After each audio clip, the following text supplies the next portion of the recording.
Welcome to the world of science fiction stories, and don't forget to like, share, and subscribe my Hanel. Enjoy the listening. Alien Professor's Test. Human proves mastery by crossing icy ocean with sailing ship. Professor Exal Thor's voice echoed through the grand amphitheater of the Galactic Academy, a place where the brightest students from across the known universe gathered to prove their intellect and adaptability.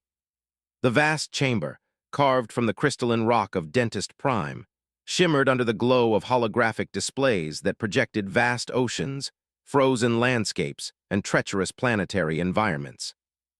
Students of every imaginable species sat in anticipation, their eyes, some glowing, some reptilian, others multifaceted, fixed on the towering figure at the center. Exal Thor, a Xerian elder with translucent blue skin and 6 elongated fingers on each hand, folded his arms behind his back, his long, segmented tendrils twitching in what could only be described as amusement. "You are the finest minds in this quadrant," he announced, his deep voice reverberating through the chamber. "But intelligence alone does not guarantee survival. Your next challenge will determine not only your ingenuity, but your ability to adapt without reliance on your respective species' technology." A murmur rippled through the students. Some whispered among themselves, exchanging uneasy glances. The Galactic Academy was known for its rigorous tests, but few had ever been forced into true survival scenarios. Zethor gestured with one fluid motion, and the holographic projection of a frozen wasteland materialized above him. "This is the icy ocean of Zar 9, a treacherous expanse of water so cold that most species will perish within minutes of direct exposure. Winds strong enough to tear flesh from bone, ice sheets shifting unpredictably, and below the surface, creatures evolve to hunt in absolute darkness." He let the words sink in before continuing. "Your task is simple: cross the ocean and reach the other side. You may not use advanced technology or personal enhancements. You will have access to only the raw materials found on the shores, scraps of wood, metal, stone, and whatever nature provides. The first to cross will not only pass, but will earn distinction among the Academy's elite." The murmuring turned into outright discussion. The students quickly realized the magnitude of the challenge. Many species relied on their natural abilities, telekinesis, biothermal adaptation, enhanced strength, but without their usual tools and enhancements, the task seemed nearly impossible. The sheer expanse of the frozen ocean was intimidating, stretching farther than any could see. The landscape was cruel, desolate, and mercilessly cold. Among them stood Antonio Moore, the only human in the entire competition. He was shorter than most of the alien students, lean but well-built, his dark hair tousled slightly as he observed the challenge with quiet focus. Unlike the others, he didn't whisper or panic. He simply studied the projection, his mind already working through the problem. The transport shuttles took them to the planet within the hour. As the students disembarked onto the harsh terrain, the cold cut through even their Academy-issued survival suits. The sky was a dull, lifeless gray, the wind howling relentlessly across the barren expanse. Ice stretched as far as the eye could see, with jagged formations rising like frozen monoliths. The ocean itself was a churning, merciless void, black and abyssal, the ice flows shifting unpredictably as if alive. The students wasted no time. Some immediately set off, attempting to leap from ice floe to ice floe. A reptilian cron, whose thick scales were usually an asset, found them brittle and fragile under the freezing conditions. His body, evolved for the humid jungles of his home world, struggled against the cold, his limbs slowing as frost formed along his skin. Ashari, one of the Avan species, attempted to fly, his long membranous wings stretching out as he pushed against the wind. The air currents, however, were too violent. A sudden gust sent him tumbling, crashing hard onto an unstable ice shelf. He barely managed to scramble back before the sheet cracked and disappeared into the abyss. Antonio watched. He noted every failure, every miscalculation. Others struggled because they underestimated the landscape, treating it as an obstacle rather than something to be understood. He knelt, brushing his gloved fingers against the ice, feeling its texture, its strength. He examined the wreckage along the shoreline, splintered wood, rusted metal, torn fabrics. The plan formed. While the others floundered, Antonio moved with quiet determination. He gathered wooden planks, sorting them by size. He salvaged metal fastenings, discarded cables, and anything that could be repurposed. He worked methodically, binding pieces together with strips of fabric, reinforcing the structure with ice itself, using the cold to harden and seal the joints. Hours passed. The wind screamed. The temperature continued to drop, and still he worked. Some of the other students had given up entirely, huddling against makeshift shelters, trying to conserve energy. Others still tried brute force, fighting against nature rather than working with it. By the time night fell, Antonio had constructed something none of them had expected. It wasn't a raft, nor a crude floating device. It was a sailing vessel. The students stared in disbelief. "That's not possible," one of them muttered, but it was. Antonio had not simply tried to survive, he had adapted. He studied the wind, the currents, the ice, and he built accordingly. The sail, fashioned from torn survival suits, caught the wind perfectly. The hull, reinforced with both wood and ice, was sturdy enough to withstand the brutal waves. He stood at the helm, testing the rudimentary steering mechanism. It held. One of the alien students, a towering figure with bioluminescent markings, stepped forward, eyes wide with disbelief. "You built that?" Antonio glanced at him, nodding. "Humans have been sailing for thousands of years." Others watched as he climbed aboard, adjusting the sail. He pushed off, the wind catching the fabric instantly, propelling him forward. The ice floes, which had been obstacles to the others, became stepping stones, guiding him across the treacherous waters. The students left behind could only watch as he disappeared into the icy horizon, the first to ever tame the frozen ocean.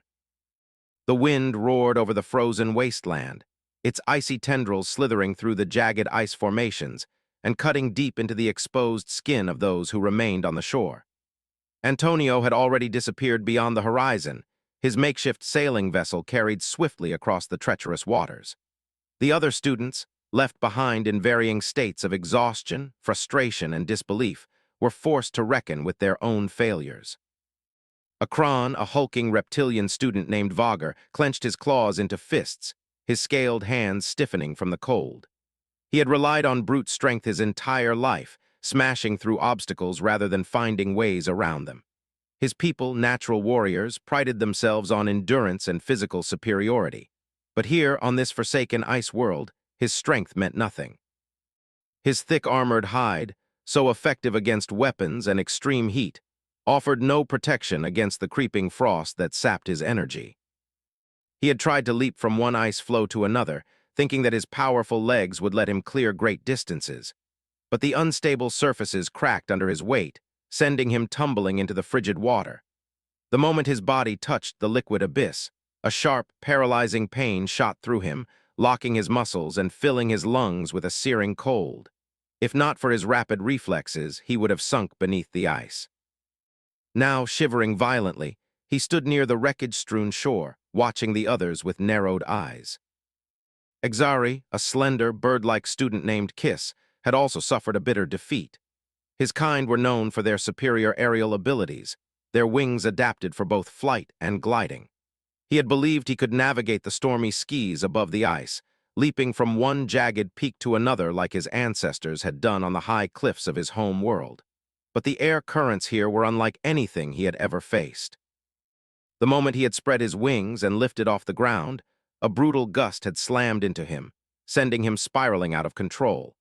He had barely managed to stabilize his descent before crashing into a frozen ridge, his wing membranes torn in several places. Now, nursing his injuries, he crouched near a makeshift fire built from broken planks and scraps of fabric. His usually sharp golden eyes flickered with frustration as he traced the distant path Antonio had taken. "How," he muttered under his breath, the words barely audible above the howling wind. "How did he build something so effective?" A deep voice rumbled beside him, the guttural tone filled with irritation. "Because he thought instead of acted." Kiss turned his gaze toward the one who had spoken. Kaka's Ilan stood with his arms crossed, his pale green skin almost luminous against the icy backdrop. His species was revered for its intelligence, their neural capacity far surpassing most others. He was among the brightest minds at the academy. Yet here he was, stranded, struggling, and outmatched by a human. Kak had attempted to calculate the ice flow patterns, using logic and physics to predict which pieces would remain stable and which would drift apart. But no matter how precise his calculations were, the environment refused to cooperate. The winds changed course unpredictably. The currents below shifted with no discernible pattern. Nature was not a controlled variable in an academic setting. It was chaos. Kiss exhaled sharply, his breath turning to frost in the air. You knew the conditions were unstable. Why didn't you build something like he did? Sack's jaw tightened, his elongated fingers flexing at his sides. Because I assumed the solution would be found in control rather than adaptation. The admission was bitter. He had spent years studying theories, mastering equations that governed the movement of celestial bodies, the gravitational pull of dying stars, the quantum mechanics of folded space. But all of that knowledge had failed him here.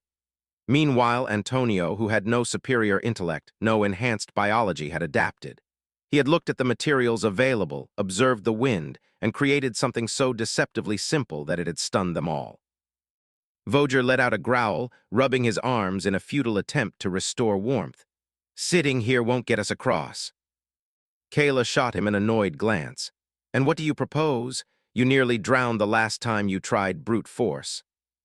Voger bared his sharp teeth, his muscles tensing. At least I tried something. Sack shook his head, already tired of the bickering. We're wasting time. If we don't move soon, the temperature will drop even further. We need to build something, anything, or we'll freeze before we even make an attempt. The three of them, despite their different strengths and temperaments, understood one thing. Antonio had exposed a fundamental flaw in their thinking. They had assumed their natural abilities would carry them through the challenge. But here, on this world, instincts and raw power meant nothing. Strategy and creativity were the only things that mattered. The remaining students scattered along the shore began to take notice. Some still sat exhausted, unwilling to accept defeat. Others, though hesitant, started gathering materials, driven by the humiliating realization that the human had surpassed them all. Roger's eyes burned with determination. Fine, we build. Cirque gestured toward the scattered wreckage. Then we need a plan. Kiss narrowed his eyes at the distant horizon where Antonio had vanished. And we need to think like a human. The three exchanged glances, an unspoken understanding passing between them. None of them liked being outperformed. None of them wanted to lose. And if that meant setting aside their pride and embracing a method they didn't fully understand, then so be it. The race across the frozen ocean was far from over. The ocean stretched endlessly ahead, a vast undulating expanse of deep black water interrupted only by shifting ice flows. The wind cut through the air in relentless bursts, sending spirals of frozen mist into the sky above. The planet's dim sun cast a weak, cold light, barely penetrating the heavy cloud cover. The air itself seemed thick with silence, except for the rhythmic creaking of wood and the occasional snap of ice breaking in the distance. Antonio stood at the helm of his vessel, his hands gripping the makeshift rudder he had fashioned from reinforced planks. The wind filled the patchwork sail, its fabric stitched together from survival suit remnants and rope salvaged from the wreckage on the shore. The boat sliced through the icy water, moving with surprising ease as the wind propelled it forward. The journey was not without its dangers. The ice floes shifted unpredictably, some cracking apart under the weight of unseen pressures. In the distance, the shadowy forms of immense sea creatures moved beneath the surface, their massive bodies sending ripples across the otherwise still water. Antonio had no way of knowing what lurked below, only that whatever lived in these depths had adapted to this extreme environment. If his vessel capsized, survival would be impossible. He adjusted the sail, angling it to catch more wind. The boat responded immediately, picking up speed. His mind worked through potential threats, sudden storms, unseen underwater currents, or even the possibility that some of the icebergs could be hiding razor-sharp formations just beneath the surface. He would have to navigate carefully, relying on instinct and observation. He had no illusions about how much of a gamble this was. A single miscalculation and he would lose everything. But as he scanned the horizon, seeing no trace of his competitors, he knew he had made the right decision. He was ahead, and that meant something. The wind shifted slightly, bringing with it the distant sound of cracking ice. Antonio narrowed his eyes, scanning the landscape behind him. A cluster of figures was moving along the ice floes far in the distance. The other students had finally begun their journey. He could barely make out individual shapes, but he recognized the patterns of movement. Some were struggling, slipping on unstable ice.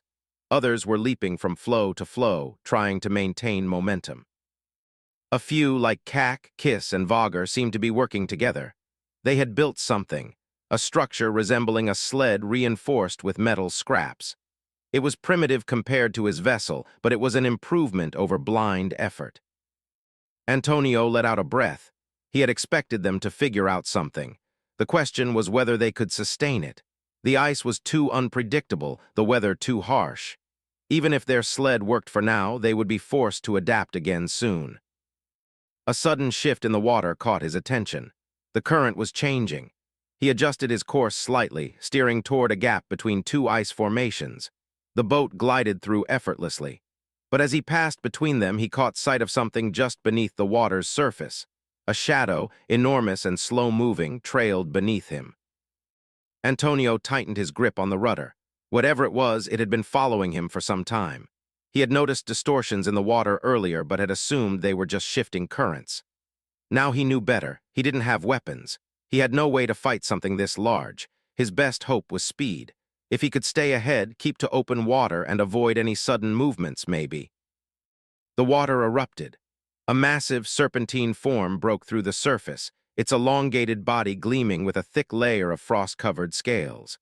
It was unlike anything Antonio had ever seen, long, sinuous, with eyes that glowed a sickly pale blue. Its jaw, lined with rows of needle-like teeth, gaped open as it let out a deep, resonant sound, a mixture of a growl and a screech. Antonio acted on instinct. He threw his weight against the rudder, turning the boat sharply to the left just as the creature's head lunged forward. The wooden hull shuddered violently as the wave from the impact lifted it into the air for a brief, terrifying moment before crashing back down. Water splashed over the deck, instantly freezing as it touched the wood. The beast didn't give up. It circled beneath him, its shadow rippling across the surface. Antonio knew it was testing him, waiting for another opportunity. His mind raced. He needed a way to drive it off, or at least distract it. The sail, he reached down, gripping the ropes that held it in place. If he angled it just right, caught the wind at the exact moment. The creature struck again, breaching the surface. Antonio pulled hard on the ropes, forcing the sail to shift abruptly. The sudden change in direction caused the boat to lurch forward with an unexpected burst of speed, just as the beast's head crashed down where he had been moments ago. The maneuver worked, but he wasn't safe yet. The wind carried him faster now, but the creature followed. Then something unexpected happened. A distant explosion echoed across the ice. Antonio turned his head sharply. In the distance, a section of the frozen landscape had collapsed. A massive chunk of ice had broken apart, sending debris crashing into the ocean. It was far from his position, but it had been caused by something. He wasn't alone out here. He gritted his teeth, pulling the sail tighter, using every ounce of speed he could muster. If there were other dangers on this ocean, aside from the cold, the currents, and the monsters, he needed to stay ahead of them. Whatever was coming next, he would be ready. The boat shot forward as the wind surged against the sail, propelling Antonio across the churning waters. His fingers ached from gripping the rudder too tightly, but he couldn't afford to let go. The shadow of the serpent still loomed beneath the surface, though it had pulled back slightly, circling instead of attacking. Whether it was waiting for another opportunity or had been distracted by the distant ice collapse, he couldn't tell. He only knew that he needed to reach the other side before his luck ran out. The bitter wind burned his face as he glanced back toward the frozen landscape. In the distance, the others had made progress, their forms barely visible now, but none had come close to matching his speed. He adjusted the sail, catching another strong gust that sent his vessel slicing through the water like a knife. The makeshift construction groaned under the strain, but it held. The ice ahead became more unpredictable, shifting constantly as the ocean currents pushed and pulled at its fragile structure. He navigated carefully, steering through narrow gaps and skimming dangerously close to jagged formations. The sound of cracking ice filled the air, each echoing snap reminding him that one mistake could mean disaster. He exhaled slowly, forcing himself to focus. He had always known that survival was about more than just intelligence or strength. It was about adaptation. Every challenge was a puzzle, and the key to solving it was understanding. The ice was not an enemy, it was a tool. The wind was not an obstacle, it was a guide. Even the monstrous creature lurking beneath him had its own patterns, its own behavior. And that was when he noticed something. The serpent, though massive and aggressive, had never fully committed to an attack. It had lunged, tested, and then fallen back. Now it was following him at a distance, almost as if waiting for something. A realization struck him like a bolt of lightning. It wasn't hunting him. It was hunting the ice itself. His eyes darted across the ocean, scanning the frozen structures ahead. He had assumed they were unstable due to the shifting currents, but now he understood the truth. The creature had been creating those collapses. The explosion of ice he had seen earlier hadn't been caused by natural forces. It had been the result of a deliberate attack. His mind raced through the possibilities. If the beast was actively breaking the ice, then that meant the frozen sections weren't just obstacles, they were potential traps. A plan formed in his mind. He turned the rudder sharply, angling toward a cluster of icebergs where the water was calmer. The wind fought against him, but he held firm, guiding his vessel into the narrow passage between two towering ice formations. The serpent followed. The water here was shallower, the icebergs more densely packed. Antonio maneuvered carefully, weaving through the maze of frozen spires, forcing the creature to navigate the tight spaces behind him. It hesitated for the first time, its massive body struggling to twist and turn within the confined area. Then Antonio made his move. He reached for the ropes securing the sail and loosened them. The sudden shift caused the boat to slow dramatically, almost as if it had stalled. To the predator, it must have looked like an opportunity, a final desperate mistake. The serpent lunged.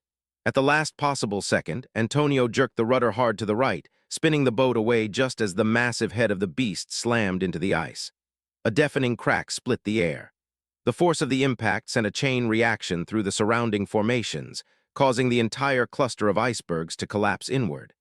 Shards of frozen rock tumbled into the water, trapping the serpent as it thrashed violently, trying to break free. Antonio didn't wait to see if it succeeded. He tightened the sail once more, catching the next gust of wind and racing forward as the destruction unfolded behind him. The ocean opened up ahead, clear and unobstructed. He had outmaneuvered the predator, turned its own instincts against it, and now nothing stood between him and the shore. The land beyond the ice loomed closer, its rugged terrain rising above the freezing waters. He could see the designated finish point, the place where the challenge would end. His heart pounded in his chest, adrenaline coursing through his veins. He had done it.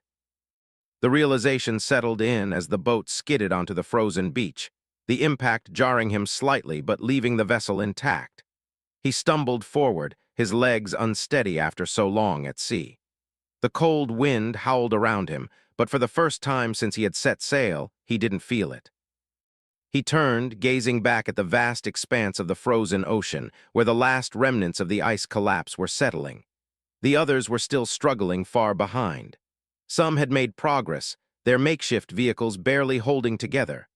Others had been forced to turn back, unable to overcome the brutal conditions. And Antonio stood alone at the finish. He had beaten them all, not with strength, not with power, but with understanding. A faint sound reached his ears, distant at first but growing steadily louder. Applause. He turned his head and saw a figure standing near the edge of the rocky outcrop. Professor Exal Thor. The elder alien's expression was unreadable, his translucent blue eyes reflecting the icy wasteland before him. But his hands, long and elegant, came together in slow, deliberate claps. Antonio exhaled, feeling the weight of the journey settle over him. His muscles ached. His fingers were numb, but none of it mattered. He had won, and the galaxy had just witnessed what a human was truly capable of. Antonio stood motionless as the last echoes of the icy ocean faded into the background. The cold bit into his skin, but he hardly noticed. His breath came in slow, steady exhales, visible in the frigid air. The journey had tested every ounce of his endurance, yet despite the exhaustion clawing at his limbs, a deep sense of satisfaction settled within him. Professor Exal Thor descended from the rocky outcrop, his long, graceful steps making no sound against the frozen ground. The alien's shimmering blue skin reflected the dim light of the planet's sun, his elongated fingers still clasped behind his back. He stopped a few paces from Antonio, tilting his head slightly as if studying him. "You have surpassed every expectation," Zethor said, his voice low and measured. "And yet I suspect this was never about victory for you." Antonio let out a small breath of amusement. "Winning was nice," he admitted, "but proving that humans belong here, that was the real challenge." The professor nodded, his gaze drifting toward the distant horizon where the remaining students struggled against the elements. Some had made it farther than others, their makeshift contraptions inching toward the shore. Others had been forced to abandon their efforts entirely. The ocean had claimed its share of failures, but Antonio had outpaced them all, not because he was the strongest or the smartest, but because he had understood what they had failed to grasp. "Survival is not about power," Exal Thor murmured, almost to himself, "nor is it about knowledge alone. It is the ability to see beyond what is obvious, to use what exists rather than lament what does not." His gaze sharpened as he returned his attention to Antonio and that human.